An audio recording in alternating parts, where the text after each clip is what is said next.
Alex. This is a piece that I wrote. It's called The Bill of Rights. From the title, you should know what it's about. Anyways. Now, this document was written back in 1791. It introduced our rights to things like free speech, secure persons, and, oh yeah, I can carry a gun. You see, we implemented this bill because the times were no fun. The government held the power, meaning whatever they told you to do had to be done. So a man named James Madison went on a mission to set us free from the cage we were trapped within. He saw our treatment needed improvement, and in turn he started a movement. How can we be told that some soldiers were about to move in? You're right, it shouldn't happen. So we addressed that issue in number 3 of the first 10.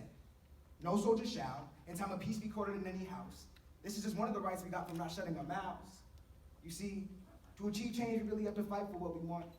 As is, in 1787, the ratification was already denied once. But then Madison said that he was going to make amendments. And even though there was doubts, that man, he really meant it. And in year 89, he got it passed by both the House and the Senate. So next he had the Senate, out in order to get the state's approval. I bet you didn't learn there was 12 amendments before there was a removal of 2.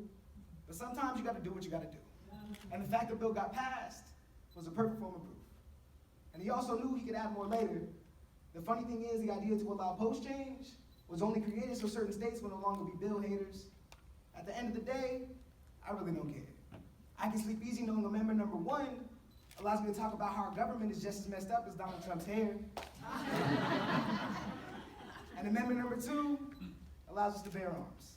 But remember, this is human rights we're fighting for, so let's use them to protect, not only to cause harm. And I've already talked about amendment number 3, so I'm jumping straight to 4. This allows us to be secure in our persons, houses, and effects. So without a warrant, no officer you may not explore.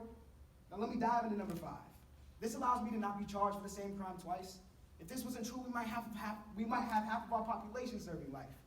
Now number 6 starts to talk about politics, how all accused criminals deserve the right to a speedy trial. This serves true for any man, woman, or child.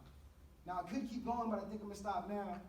Look the audience in the eyes, and I'm gonna take my bow. And when I look up, all I'm gonna say is good night. Y'all should know the last 4. Come on, it's our Bill of Rights.